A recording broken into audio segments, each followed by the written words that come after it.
What's going on, movie fans? My name is Michael Weer. We are one more day closer to Christmas, unless you're watching this in the future, in which case, I don't know where we're at on the calendar for Christmas. That's why there's a tree behind me. But this weekend, the latest and final DCEU movie released in theaters, and it's called Aquaman and the Lost Kingdom. Now, when I say final, for those of you who are big DC fans but don't know the news, well, James Gunn is completely rebooting the entire DC universe. They're dropping the E out of the DCEU, and they're just calling it the DCU, and it will have its first release in that new universe with Superman, I believe in 2025, I believe is the projected date. So the point I'm making here is that this is the last movie in the DCEU. And we've actually gotten 4 DCEU movies this year with the release of Shazam! Fury of the Gods, which I thought was okay. It was fine. Wasn't better than the original. Blue Beetle, which I thought was okay. I didn't like that he was saved by every different member of his family the whole time. There's some serious family vibes going with both of those movies. Family, family, family, family, family. And then, of course, we have the Flash movie, which was released with Ezra Miller having all of that controversy. But actually, I really enjoyed the Flash. So going into Aquaman, I was like, all right, 1, positive review, and 2, just okay reviews. So what is Aquaman going to be like? So I went and saw the movie, and now we're going to talk about it. Let's do the review for Aquaman and the Lost Kingdom.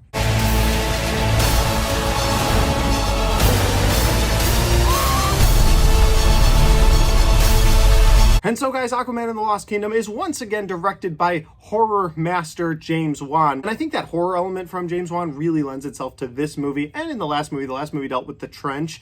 And I was hoping they were going to go back to that because that was really fun in the last movie. As much as I wasn't a huge fan of that original Aquaman movie, I really liked that scene with the trench. And then they were going to do a trench spin-off movie because DC absolutely loves announcing 18 properties and then canceling all but 2. And then we get Birds of Prey. And I'm like, we could have gotten a trench movie. What are we doing? But James Wan is not the only returning person to this movie because, of course, Jason Momoa returns as Aquaman. Patrick Wilson returns as Orm, the brother of Aquaman. And you get Nicole Kidman back. Hell, even Dolph Lundgren comes back. And I completely forgot he was even in the first movie, and seeing him in this movie was cool. Did Willem Dafoe's character die in the first movie? It's been a long time since I saw that movie, so I can't remember if he died. And if he did, it makes sense. But if he didn't, then he just didn't come back for this movie. They didn't have a place for him.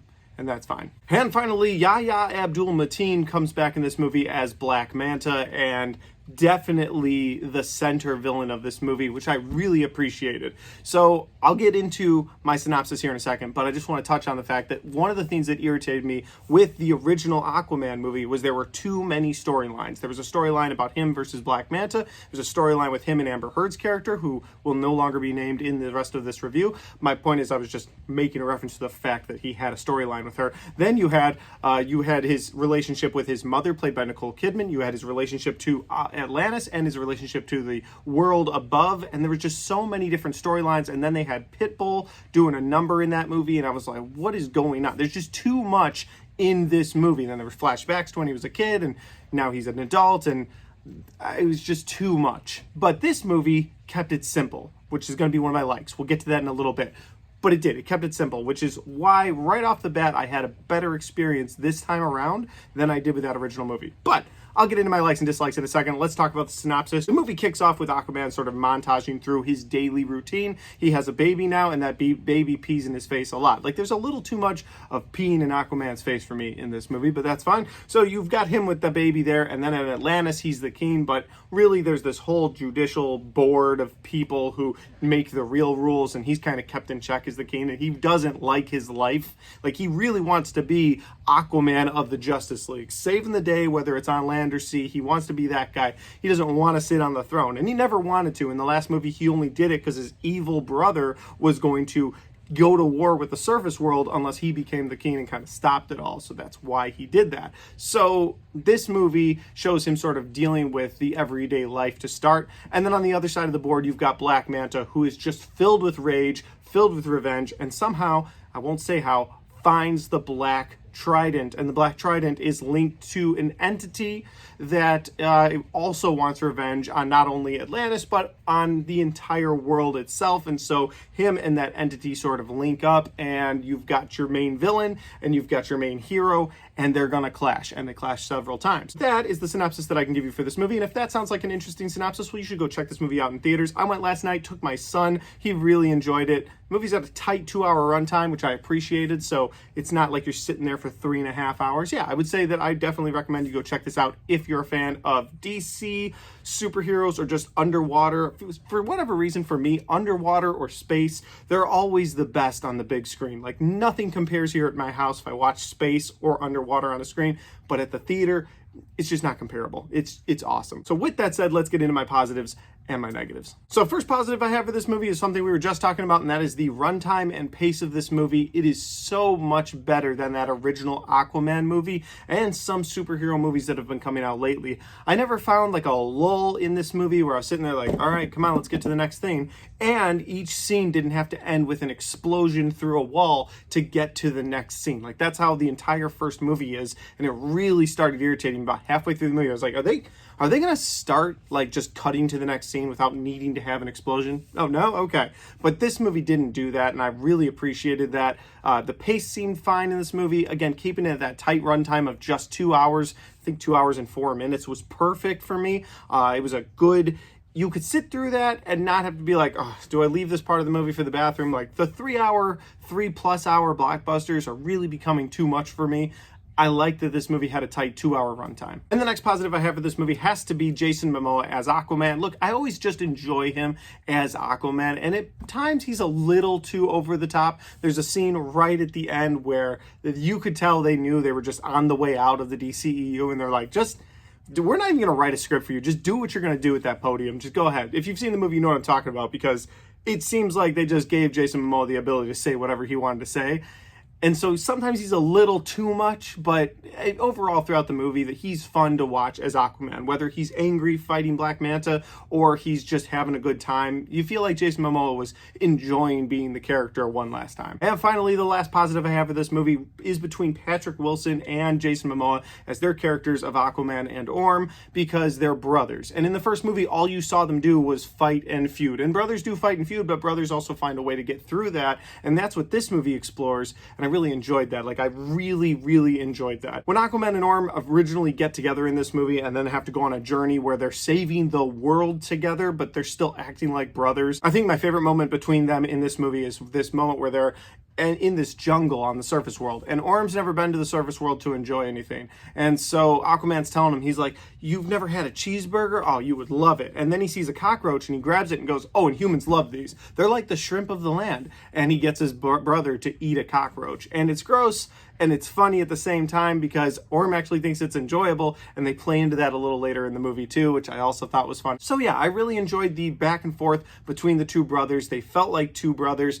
They were very well written in that regard, and just I had a fun time watching them. But getting into the negatives, my first negative for this movie has to be that this is another movie where there's a world-threatening scenario and none of the Justice League are there. Now, I understand this is Aquaman's second movie. I understand that they try to keep them on the run so that maybe they don't have time to reach out, but you're telling me you're in a world with a living, breathing Superman and nobody's just like, hey, let me call Clark real quick and just get him over here. Even in the Flash movie, they had Superman off doing something else so that they could say this is why he's not there. In this movie, they just act like it's Aquaman's world, like there is no other reference to other people. And originally, the original cut of this movie had them with at least one, if not two, different versions of Bruce Wayne, because they were building out this reset of the Flash universe, and I thought that was a really interesting idea, but they cut those out because they're like, well, we're not continuing on. This is officially the last movie releasing, so just cut all those scenes out. So there's no mention of the Justice League at any point in time. There's not even like, man, maybe we should call Batman in on this. Like, there's nothing. It's just Aquaman and his brother going against it. And it's like, wouldn't you call in the other superhero gods to be a part of this? Wouldn't you do that? So that was a negative for me, because at least explain it away if you're not going to bring him in. I'm glad they didn't do the Superman from the chest down thing again, but why not at least reference to why you can't bring in Barry? I mean, I thought Barry and Aquaman were friends, like buddies, and they made jokes together. Like, why are they Why is he not at least like getting a call from Barry? Hey, you need any help? No, I got this. Something. But no, not in this movie. In this movie, it's just like no mention at all. It's just Aquaman's movie. And I understand movies are supposed to stand on their own, but you are so many movies into the DCEU, and there's not even a mention of, hey, did you hear about that Black Adam guy? Nothing. There's no mention of that. I don't know. That bothered me. It just didn't work for me, so it's a negative. And my other negative for this movie is just how they end the DCEU. I don't know. Like, they end it on a joke about a bug, and that's how the DCEU is going to be remembered. That didn't work for me. You've had all this time to prep for this movie. You've done reshoots to get rid of certain characters, Batman's, fine, whatever. But you do all of this work, and then you end it on that note. And that bothers me, because they could have flipped Aquaman and Flash's schedule, put Flash in December, put Aquaman in the summer. Aquaman probably would have made more money in the summer, just my guess. And this is a decent movie. I think that had they released this before Flash might have gotten a little bit more traction, but it didn't. And as far as Flash goes, I think him resetting the universe would have been the perfect way to end the DCEU. It would have been perfect. They could have even cut out that final bit with the Flash and the final Batman of the Flash movie, which I don't want to spoil here, but you know what I'm talking about if you've seen Flash. And they could have even changed that. And I would have been fine with it. Like, I didn't need that final joke. It was fine, but I didn't need that. They could have just completely reset the universe with the Flash, but instead, they end the DCEU completely with just a bug joke. And that's it. And it's done. All of that previous Snyderverse, all of the DCEU, even James Gunn's Suicide Squad, which I thought was great. It's just done. It's gone. And it ended with a bug joke. To me, that's the biggest negative of this movie, because you had a chance to do something special for the fans, and DC's like, no, we'll get you next time. Just pay to see this movie, because Warner Brothers is gonna go bankrupt if you don't, and then we'll get you next time.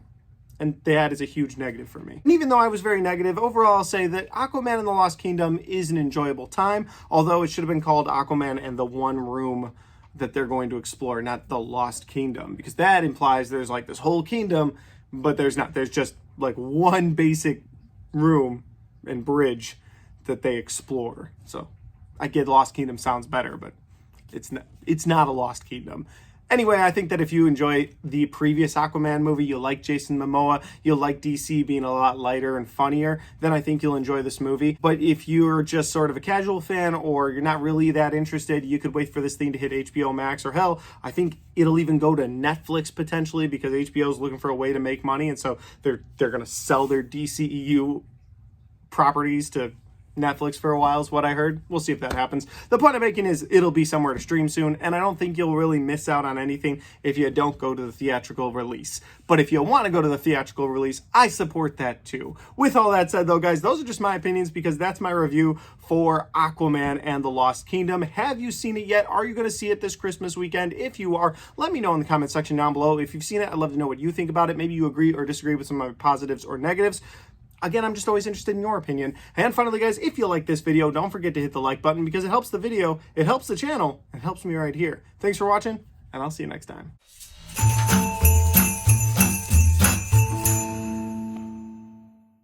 All right, guys, we got to the end of the final DCEU movie, and I was thinking about doing like a final DCEU ranking, but I could also just wait for the next DCEU movie to come out and then do a ranking then.